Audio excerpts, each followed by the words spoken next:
This is American Roundtable. I'm Al Spry. Yeah, my name is Jason Coombe. Jason, it's great to have you here on the show. Thanks for tell having me. people a little bit about yourself. I know this is your first American Roundtable. I'm 38 years old, and I work for a defense contractor in town, and I love to talk about politics, economics, and monetary policy. Well, this is going to be a great thing because I can tell already you're a straight shooter, and this is the Straight Talk Zone, we like to call it, because this is American Roundtable. It's politics is unusual, and you have some unusual views that we're going to get to, but I'm not going to give That's it away what I'm yet. told. Well, first off, what do you think about what do you think about gun control? Because we have that coming up as well.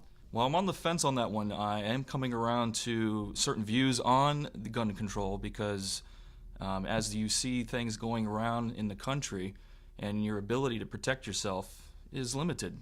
So, this and more coming up on American Roundtable. I'm Al Spry.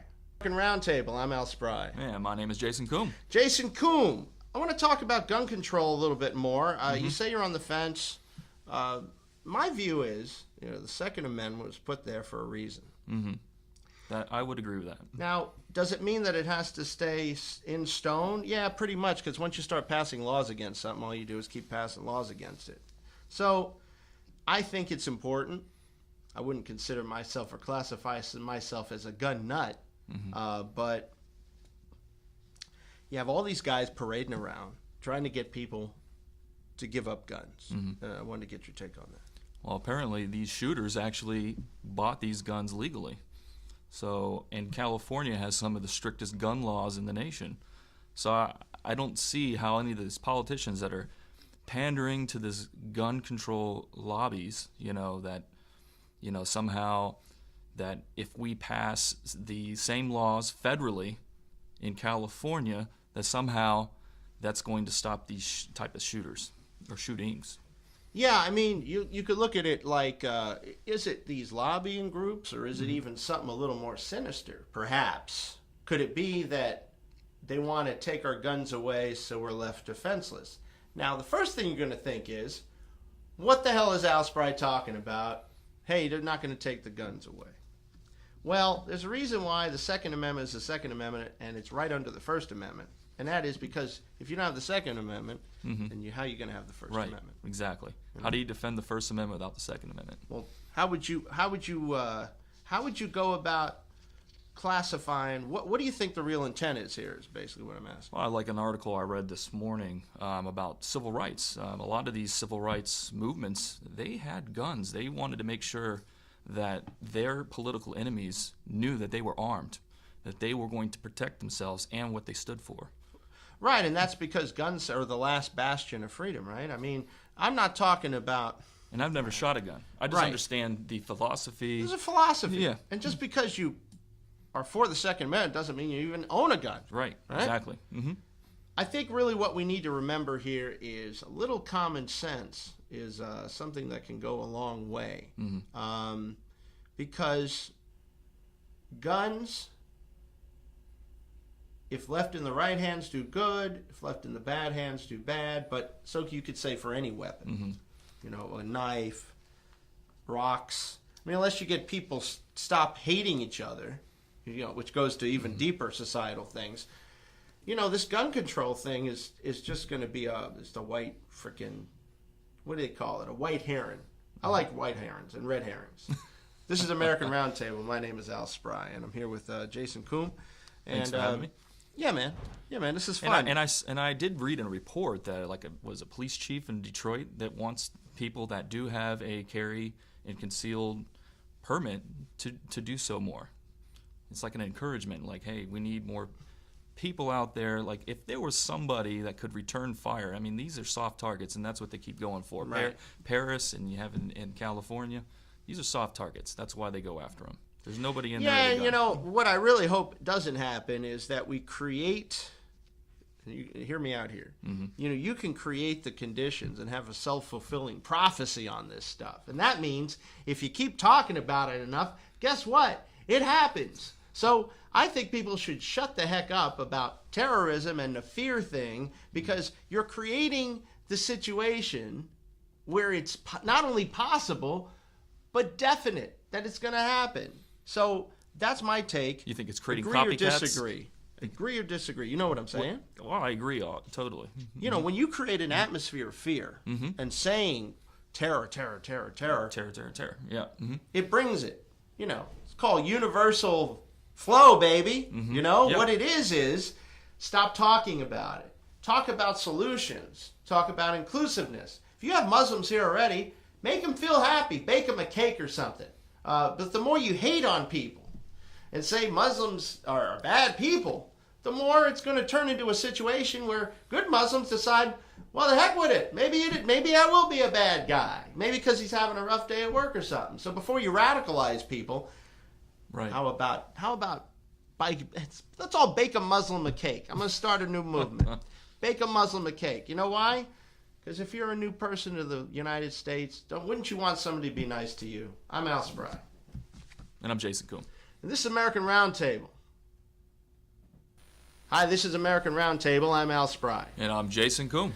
So I happen to have our next guest here. It is Jim Garrity. He wrote a book with Cam Edwards. It's called Heavy Lifting, Grow Up, Get a Job, Start a Family, and Other Manly Advice. I'd like to welcome Jim to American Roundtable. Hi, Jim. Well, guys, thanks very much for having me. It's very great to have you. Tell me about why this book and why now? Sure. This kind of came out of conversations with my good friend Cam Edwards. We are two guys who are, when we started writing this, I was approaching 40 and he was just past it. And we were kind of struck by this phenomenon of young men kind of, in some cases not so young men, failing to launch. This perspective that there's some guys who kind of buy into this mentality that they want to live in a state of extended adolescence for as long as they can. And that all of these things, you know, growing up, getting a job, getting married, starting a family, that these are things that trap them, that tie you down and make you not so, that make you feel miserable. And in fact, I think you ask most guys in this situation, this is what makes life worth living. And we wanted to make that. There have been a lot of sociologists who'd written about this phenomenon, but we felt there was a need for a lighter, funnier, hopefully fun-to-read book that makes these points and kind of encourages young men, and like I said, in some cases, men who are, approaching our age, there's more to life, and you do want to get up off the couch, and, there's more to life than, say, video games. Yeah, I would think that interactive human relationships would kind of trump all that computer stuff myself. Yeah. Well, I should grant the guy, I make this point in one of our chapters about video games, that one of the reasons I am not a huge fan of video games is, one, is I spend all day on the computer to begin with, from writing and all that kind of stuff. So Right. I've got eye strain Right. by the time I'm done with my day's work as is. But two, I'm also terrible at video games, which makes it easier to say I don't want to do this, which makes it easier. I keep pointing out my guy dies really quickly when I start playing, and that's when I'm playing Madden NFL. I probably shouldn't play the Jets quite so often, but I'm like, wait, how did my guy get shot? A dragon came along. So again, we go through this and we talk about how video games are like virtual simulations of doing exciting things, and within reason. You'd rather do that in real life, other than maybe Grand Theft Auto or something like that. Well, I want to ask you. So, tell me about your counterpart, Cam Edwards. What's he like? What's his? Is he's on the same page with that? I heard you were the city guy, and he's like more the country guy, right? They did. It was an interesting characterization that Regnery had hit upon in doing this. And, during the course of discussing this book, I live just outside Washington D.C. in Fairfax County. I emphasize I'm outside the Beltway. And this makes me more authentic, I would argue. He lives all the way down to the, I would say that's a definite. Yeah, I'm 1 mile outside the Beltway, so as soon as you cross over it, all of a sudden you become a normal human being. Cam lives, when I tell people Cam lives in Farmville, they think I'm making some sort of joke because they know it from Facebook. No, there actually is a Farmville, Virginia. It's a little bit to the west of Charlottesville, and he actually has a farm in which they raise hogs, goats, chickens, and I've visited a couple of times, and it's a wonderful place. He had wanted to get away from the city. He had wanted to, he used to live in this area and hosts a program on Sirius Satellite Radio, NRA News, obviously covering a great deal of Second Amendment and other related news. And I started out as a guest on his program back in 2004, and as I enjoy reminding him, literally the first words out of his mouth when I came into the studio was, "Wow, you're a lot less old and crotchety than I pictured." Which apparently was Why? Now wait a minute. Why would he say that? Sure. So I had been working for National Review for a couple of months at that point, and they had me on to discuss some article I'd written. And as you may know, National Review, a fine institution founded by William F. Buckley back in 1955. Very highbrow. Very, very stuck up. Yes. Exactly. Yes. Yeah. You don't drop the F-bomb in National Review. So I was using words like every word you could possibly think of instead of a four-letter word when I felt a particular point of exasperation or incredulity. Or right, and that might have happened as soon as you just walked through the door. There you go. Yeah, and so as soon as you do that, so I guess he had pictured some old man, with a cane, shaking his fist at kids on his lawn or something like that. And when I did not appear that, but we hit it off a great deal, and he was fairly new to the area, and we became started doing a show once a week, and we'd hang out afterwards, and that was the start of a great friendship. And one of the things I'm hoping we kind of point out with this book is that we jokingly ask tongue-in-cheek throughout this book, what would Ward Cleaver do? He and I are good friends, but also two kind of different guys who have come to different points in life. So we're not saying, there's only one way to be a good man or one way to find the right path. But there are better paths than others.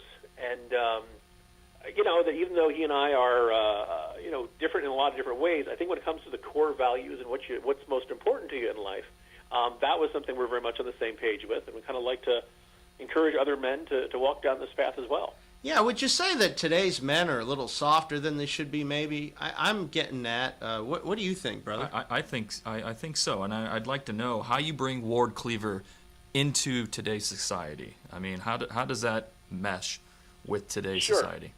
The opening sentence of the book is Ward Cleaver was a stud. And for a while, that had actually been the working title for the book. Did you write that one, or did Cam do that one? I had that one. That was a good one. Thank you.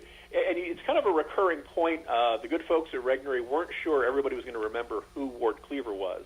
I just point out that up until fairly recently, we could have done the same thing with Cliff Huxtable, but for obvious reasons, we refrained from that one. We don't look at Bill Cosby. Hey, but you know what? Up until a couple of years ago, Cliff Huxtable, that was a great character. That's the dad I grew up with. I think it still is a great character. I mean, it was played to a T by a guy who turns out to be a pervert, but he did a great Cliff Huxtable, right? Which is funny because it was a total opposite role from when he. Not to get off topic here, but it was funny because in the '70s he made Uptown Saturday Night with Sidney Poitier, and he was just what they would refer to as a badass. Mm-hmm.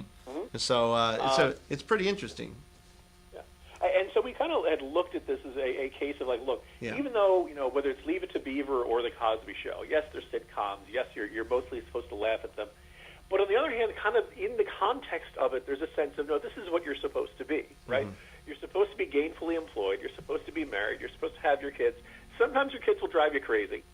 But generally, even though the parents aren't necessarily portrayed as being perfect and they're as, capable of being wrong or all that, that generally the parents were wise figures who were trying to steer their kids on the right path. Sure. And you'd feel comfortable having Ward Cleaver as a neighbor, and you'd feel very lucky if you had Cliff Huxtable as a neighbor. And if you don't like that, we could work in Alan Thicke, Mike Seaver, or whoever you want. He was a little wimpy, though, that guy.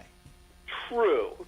And you could always tell that Kirk Cameron was always going to get us into some sort of trouble, which I think led to his fervent embrace of Christianity later on in life. But yeah, exactly. Well, I want to tell folks that on the phone with us today is a man who it's Jim Garrity. Did I pronounce that right?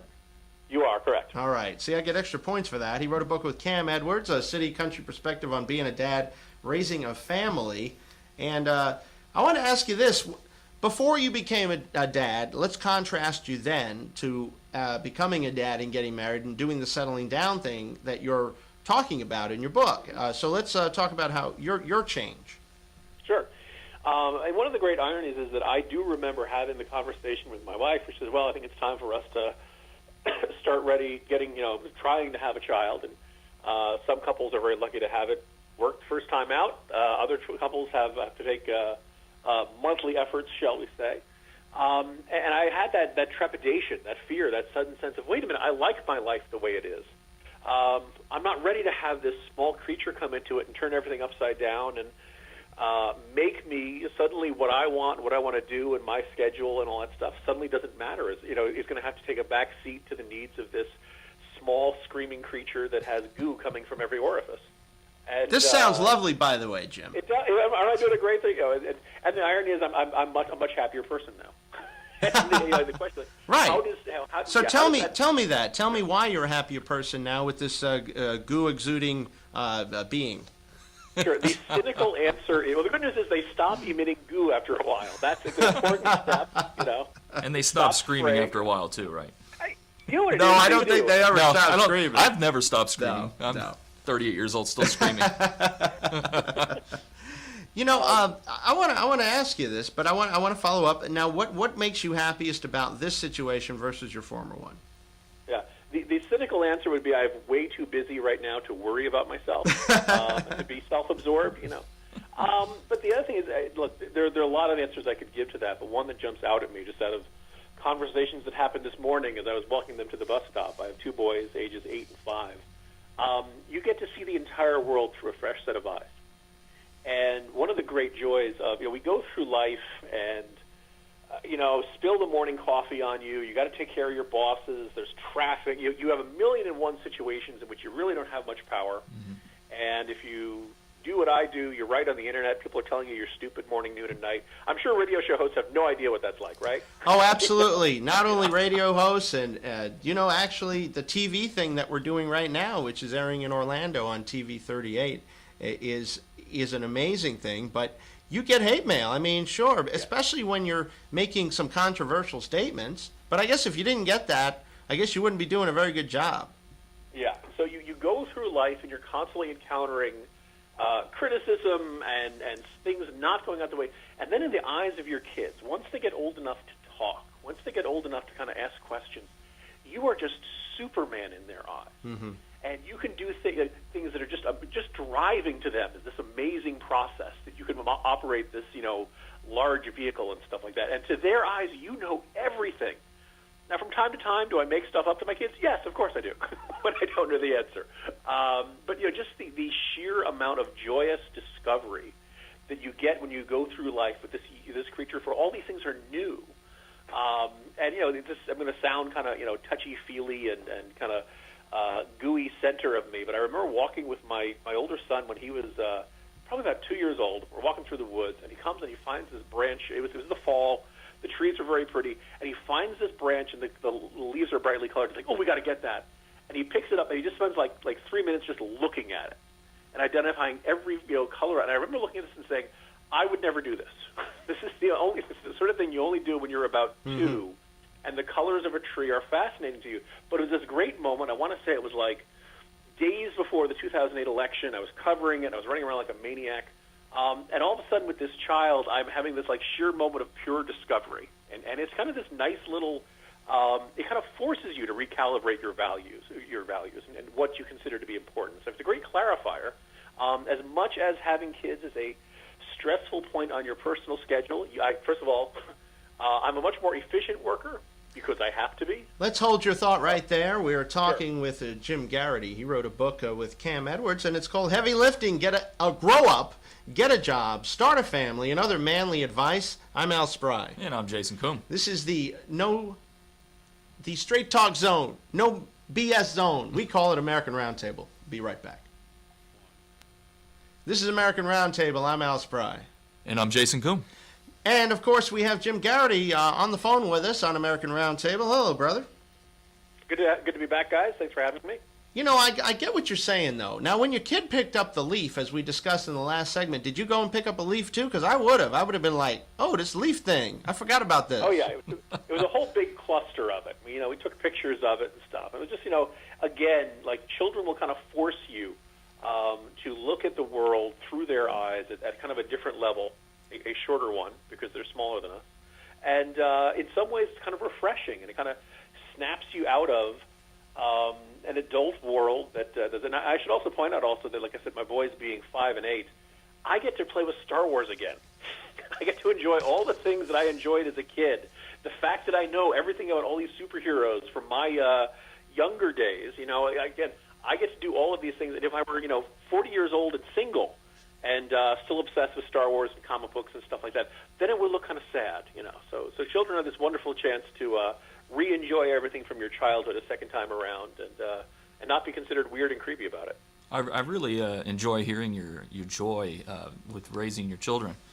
My question is as they grow older, do you get to relive some of that experience in life? You know, I'd like to hear a little bit about that. Sure.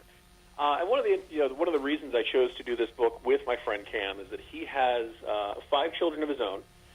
He's a busy man. He is. He's 2 of his children are stepchildren. He married and became a husband and a dad at the same time when he was about 22 years old.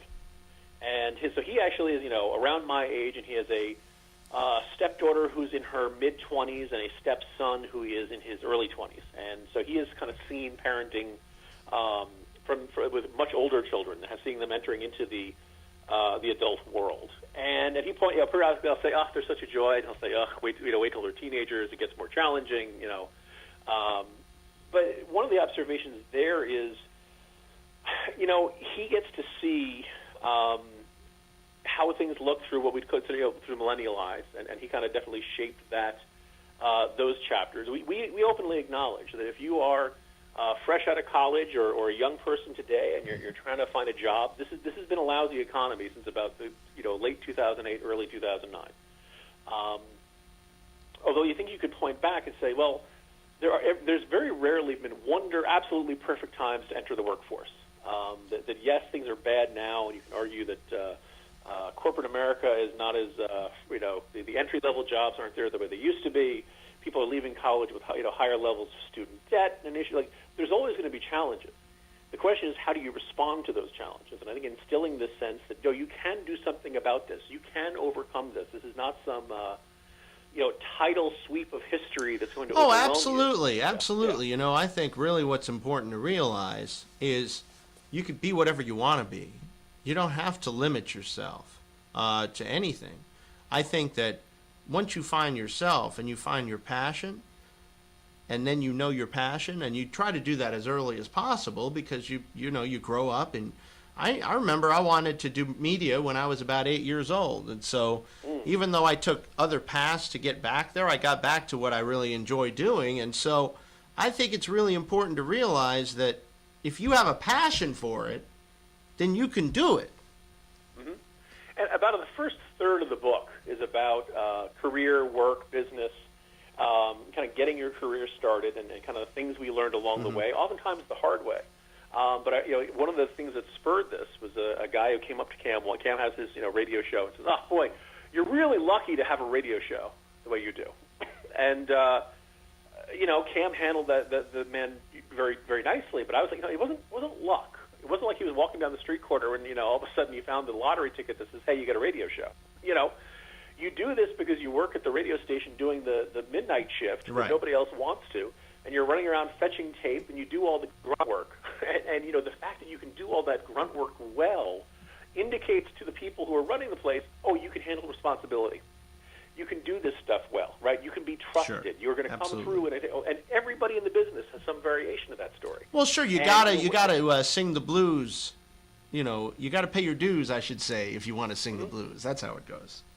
So, yeah, and it's I kind of wonder how many. And one of the great ironies, and again, all these things kind of come with experience. I remember being, let's say 22, 23, and looking at National Review and Weekly Standard and all these other places. Boy, why am I not writing for them? Boy, it's just not fair. I could do that too. And I look back and say, God, I was stupid then.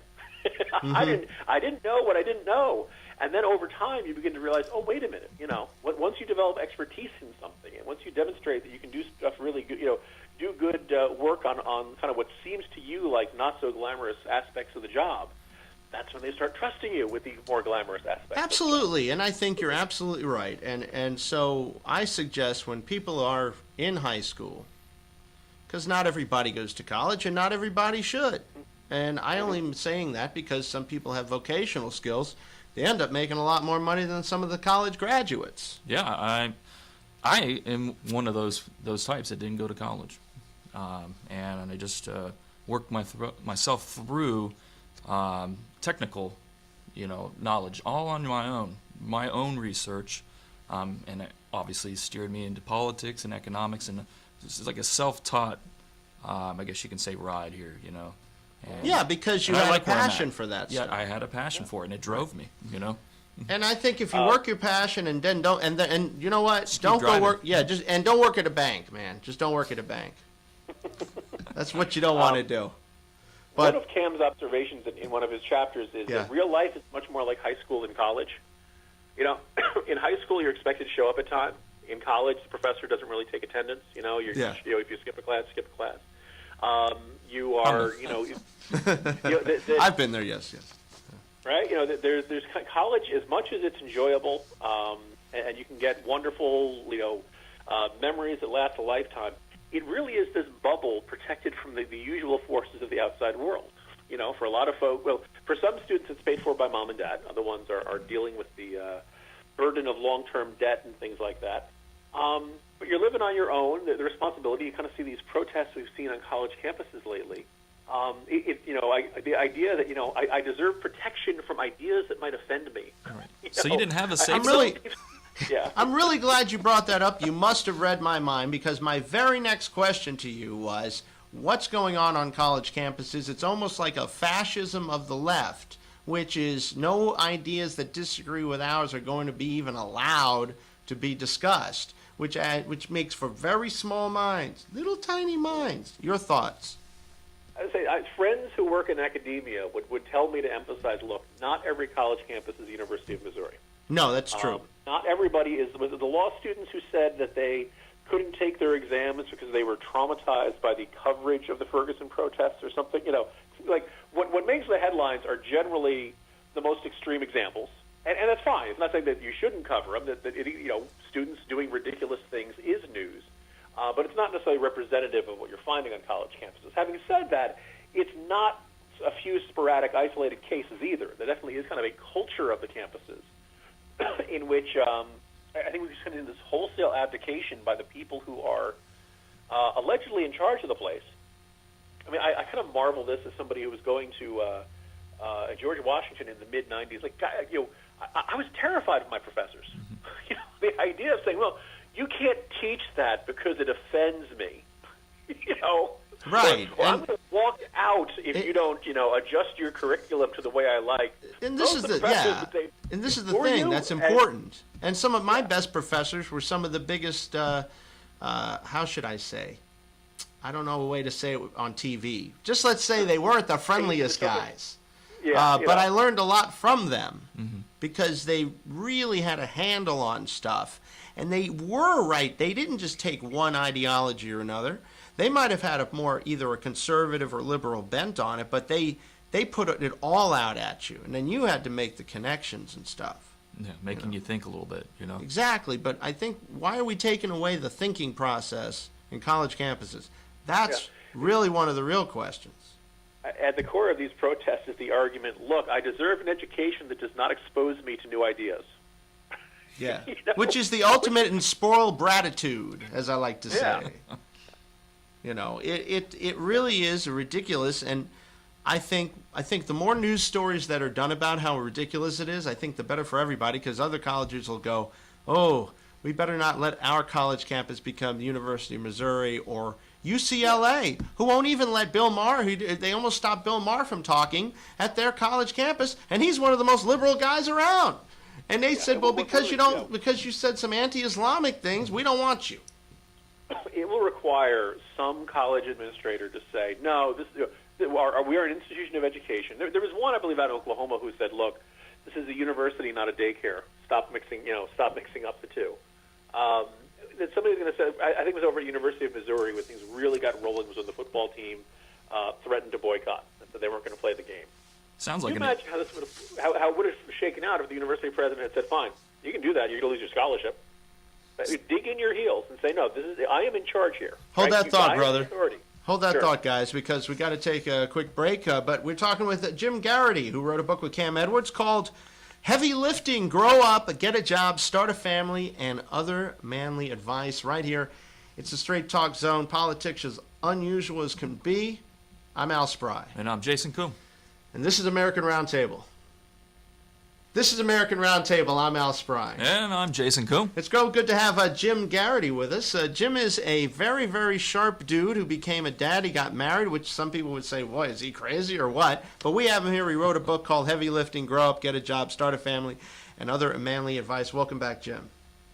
Thanks, guys, for having me. Now, I have noticed that today's men, some of them in the millennial generation, you're a manly man, right? I try to. I will say that. I get that. You exude that, and that's good. But a lot of guys seem to be they come across as maybe too sensitive, maybe a little too, shall I say, feminized, maybe? What's your take on that? Sure. One of the ways I knew that Cam and I had a really solid idea for this book, we did a little kind of market testing, you could say. We asked the younger women that we know, those in their 20s, the millennials who are single, still on the dating scene. And one of the laments we heard was the observation that apparently, I am informed, young men do not ask out young women anymore. It just doesn't. You don't ask out on dates anymore. It just doesn't happen. Now, it may be that our sample was from the greater Washington, D.C. area, but we were told that it never happens. Hey, I really like you. Would you like to go out to dinner sometime? Would you like to join me for a movie or something like that? You know what the kids say now? They say What? You want to go Netflix and chill. Have you ever heard that one before? Guys aren't asking me out, thankfully. So, but, when somebody says, and a girl can say it to a guy too, right? Do you want to? All right. Hey, you want to go Netflix and chill? Have you heard this one, Jason? No, it's just called hang out, right? All right. So No, Netflix and chill that's means a new one. you're not going to watch any Netflix. You're going to go over to their house and you're going to have sex. So that's what Netflix and chill means. That's the first one. I've never heard that apparently one. the mating cry of the Washington, D.C. single professional male is, hey, there's this thing after work. Do you want to join me? There's a group going. Uh-huh. And it's this tentative. It's usually an email. You know, it's a Do it again, man. Say it again. There's this thing after work some people are going to, and maybe, here's where it is. Maybe we could meet, kind of, sort of, iffy, kind of. It's kind of wishy. It's very wishy-washy. Started off It's a as wet friends, then we noodle of a Snapchat state. back and forth, and now we're a couple, right? That's how it happens. I mean, I'm going to tell you something. There's something called being sexy, right? Because you want to date somebody that you feel is sexy. Otherwise, if you don't have a physical attraction to them, well, then you're just pals. So if you want people to, shall we say, find you sexy, don't be wishy-washy. Mm-hmm. Have a little bit of attitude, because women like that. They really do. Cam and I underline I'm this taking point. notes here. If Is that okay? you Absolutely, man. Here. Up there, baby. If you're not enthusiastic about going out with her, why should she be enthusiastic? Why, if this is I can't even bother any extra keystrokes. Well, I I understand. Look, I was shy, and I used to think, when I was younger, I was a little hesitant to even ask girls out. I dated a little bit, but not much in high school. I didn't really find my way until college. And then you just got to break through any fear you have. But if society is telling you to be super sensitive, and remember, the only reason you're being super sensitive is because you want to get laid. Because you think women like super sensitive guys, because that's what all the feminists say, and that's what's being purported in the media. Men, you need to be a little more in touch with your feelings. Sure, I understand that, and I am in touch with my feelings. But when it comes to finding a woman, if I'm going to date somebody, I'm going to say, I'll put those feelings aside, and I'm just going to be a cool guy, right? And being a nice guy doesn't work these days. It's not working for me, I think nice guys, I think it works, but you got to find a girl who likes nice guys. Wouldn't you say so, Jim? I was going to observe, look, first of all, keep in mind, there are 317 million Americans out there. It's a lot of people. We've got 180 million, so there's always going to be exceptions, right? Yes. So you can find girls who do like nice guys or girls who don't like nice guys. I think less than nice versus not nice is, on one level, as we were discussing, confidence, right. Confidence in yourself. You could be, in other words, be confident and nice. Don't be unconfident and nice. So even if you're a nice guy, have a little badass in you. Maybe drink a little bourbon, get a little edge to you. The girls like that. If you don't act like going out with you is a good thing that a woman would want, why would she act like it's something she wants? Exactly. Right? You're giving her something nice. She should, ideally she appreciates it. Maybe she doesn't. Maybe you got to win her over a little bit. But really, there's this complete death of this courtship process. And by and large, women really do like the idea of being courted. Absolutely, they do. And so, we have to teach the younger generation to just kind of step up, be nice. And I know you're taking notes. I know you're taking mental notes. No, they're busy playing video games. I say that video games are nice, and virtual sex is, I guess, whatever nice. Not my thing. But real sex is, I have personal experience that really is the bomb diggity. Jim, it is so great to have you. How can people get your book? Sure. It is available on Amazon. It's available also at BarnesandNoble.com. Should be on the shelves of your Barnes & Noble. If they don't have it, ask them for it. They should be ordering it. And also, as they say, available at fine bookstores everywhere. Jim Garrity, it's been a pleasure. You and I will have to have a beer up in D.C. It is heavy lifting. Grow up, get a job, start a family, and other manly advice. And it's great to have you on the American Roundtable. Have a great day. Thank you. Thanks for having me on, guys. Take care. This is American Roundtable. I'm Al Spry. I'm Jason Coombe. We'll be right back. Now, you're going to love this. The media, when trying to categorize the San Bernardino shooting, which, of course, it was horrendous, without even saying so, decided to start pointing fingers, as they say, because when you have to fill a 24-hour news cycle, you got to keep yakking.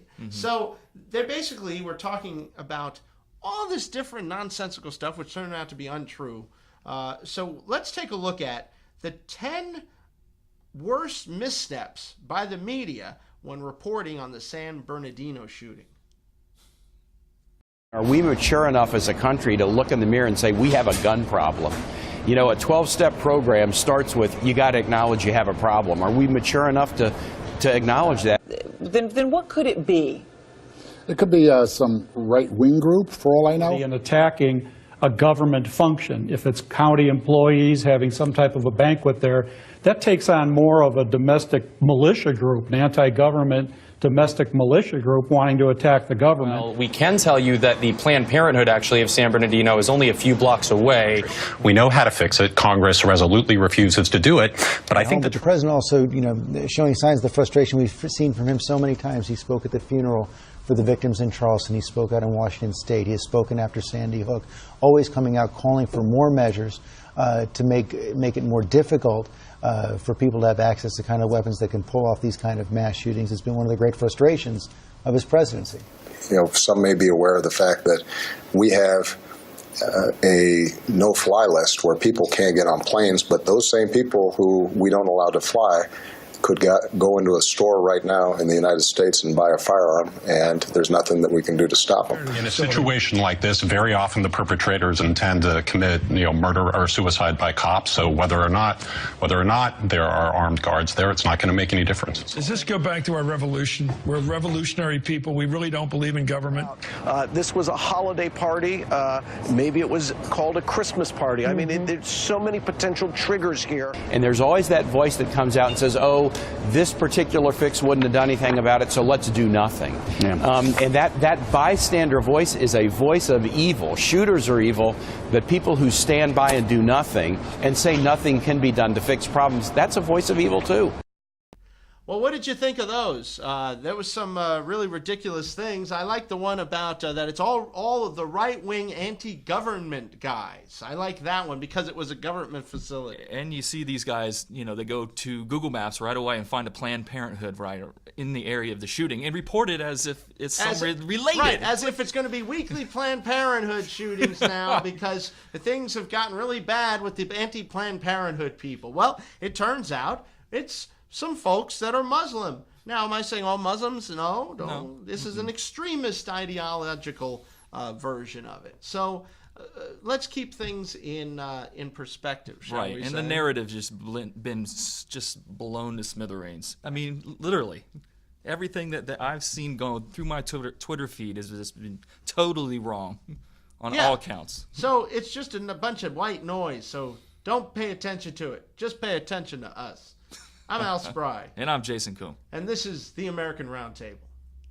This is American Roundtable. I'm Al Spry. And I'm Jason Coombe. Jason Coombe, it is great to have you here on the American Roundtable. Thanks for having me. I appreciate that. Of course, our friend Tom is off for a little bit. He'll be coming in periodically. Tom McCullough, love that guy. We got Jason here. I want to talk about Altamont Springs, Florida, who banned the following terms, among others: ganja, grass, wacky tobacco, for future medical marijuana businesses. Now, there's a couple of reasons for this, Jason. One is medical marijuana almost passed 2 years ago. And the other thing is it'll probably pass next year in 2016. And there is already a law in the books for a certain strain of medical marijuana, which is called Charlotte's Web. Okay, yeah, I did hear about that. They're using different chemicals within the marijuana to treat illnesses. Absolutely. Was it narcolepsy or something like that? It's some type of a children's disease. I'm not sure exactly what, but it's supposed to make them less dizzy. Or I saw Ben Swan. He did a report on it. It was just fascinating how they took. I'm not a chemist, so they took certain chemical compounds from marijuana and were able to treat this little girl's disease. And I just, why are we against that? Why? Just what is it? It's like a, why would we be against treating these kids just because it's cannabis, just because it's weed? Somebody uses it for recreational use. But has there's been a big demonization of marijuana among other drugs for about a century. And so, every drug used to be legal in the U.S. It was part of being free, because you used to be free, really free in this country, like really free. And, if you wanted to smoke some marijuana, okay, nobody's going to bother you, or whatever. Some of the things should probably not have been available to the general public, like the cocaine and the morphine and stuff like that. But for the most part, people were using whatever they were using responsibly. The only problem is pharmaceutical companies weren't getting any money off of this, really. And they're still not getting money. So this is a city in Florida called Altamont Springs.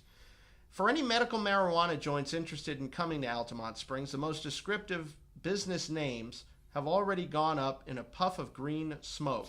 In fact, the previous sentence contains no fewer than 6 words that these establishments will now be barred from using. And there was no public discussion. They just passed this thing unanimously because they see some businesses popping up that might sell some medical marijuana. Maybe they'll have a cute name. But to me, it's an infringement on First Amendment rights to have them clamp down on a name. Even the name word marijuana you can't use in the sign. You can't say medical, which basically prohibits every business that dispenses medical marijuana from setting up in Altamont Springs, which was the whole reason they passed the thing in the first place. And it's the city council just got together and passed it, right? Absolutely. They didn't put a press release as, hey, let's have a town. The dark of night, my friend, in the dark of night. Yeah, that's not right. I think you need the public's input a lot in a lot of cases, and too many times we see in the dark of night, thanks Obamacare, right, on Christmas Eve gets passed, party line vote. It's called the fix is in, brother. And we got to deal with it. Now we got to live with it. Shame on you, Altamont Springs. Shame on you from me and Jason here at American Roundtable. Tisk, tisk, tisk. That's all I'm going to say. Next week we'll have another great guest for you as well. I want to tell you that it's a pleasure to have you here watching American Roundtable. I'm Al Spry. And I'm Jason Coombe. We'll see you next one.